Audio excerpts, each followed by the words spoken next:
This is the Helpful Art Teacher with some figure drawing practice by drawing dolls in various poses.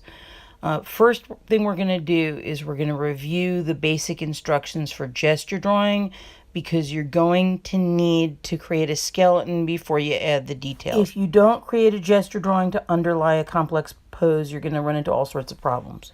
You start with a line across for the shoulders, another line across for the hips, and the action line, which goes from the shoulder through the opposite hip to the bottom of the foot the person's putting their weight on.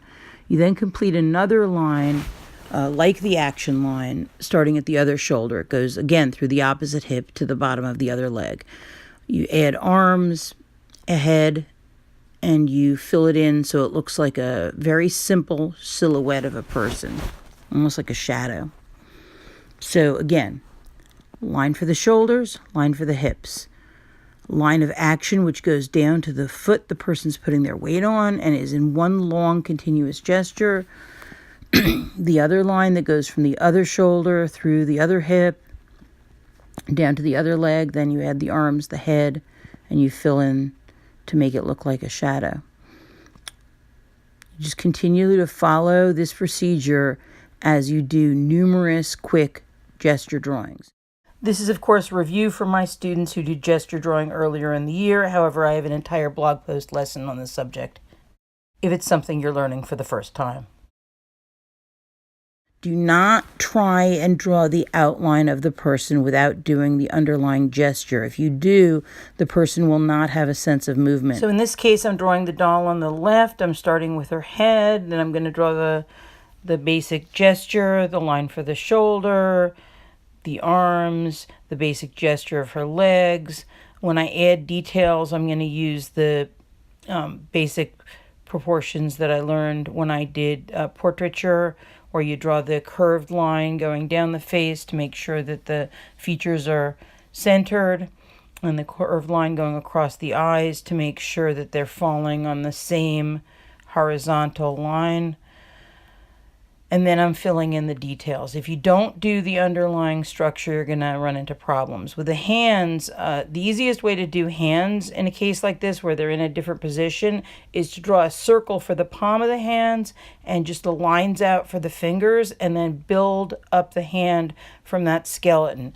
You may still have to do a lot of erasing, especially if the hands are in an unusual gesture. You're going to be using for shortening because some of the parts of the body are coming towards you. If things are going directly towards you or directly away from you, they always appear shorter.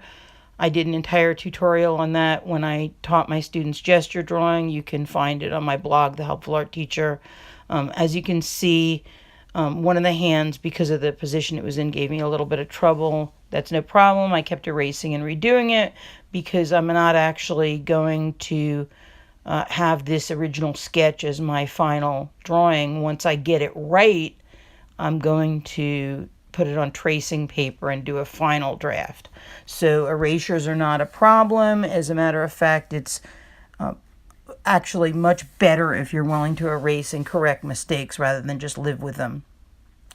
A pet peeve of mine is that elementary school teachers teach students that erasing is somehow bad. Erasing is a key tool that most professional artists use, and no better time to start it than when you're first learning how to draw. If something is wrong, you figure out what's wrong and you fix it.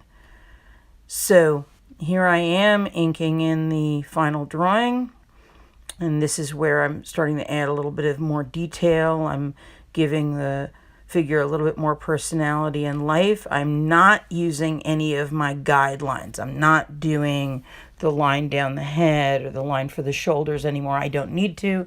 That was done in the first drawing. Notice I didn't draw a circle and lines coming out for the hand. I'm actually just drawing the fingers the way I want them to look in the final drawing.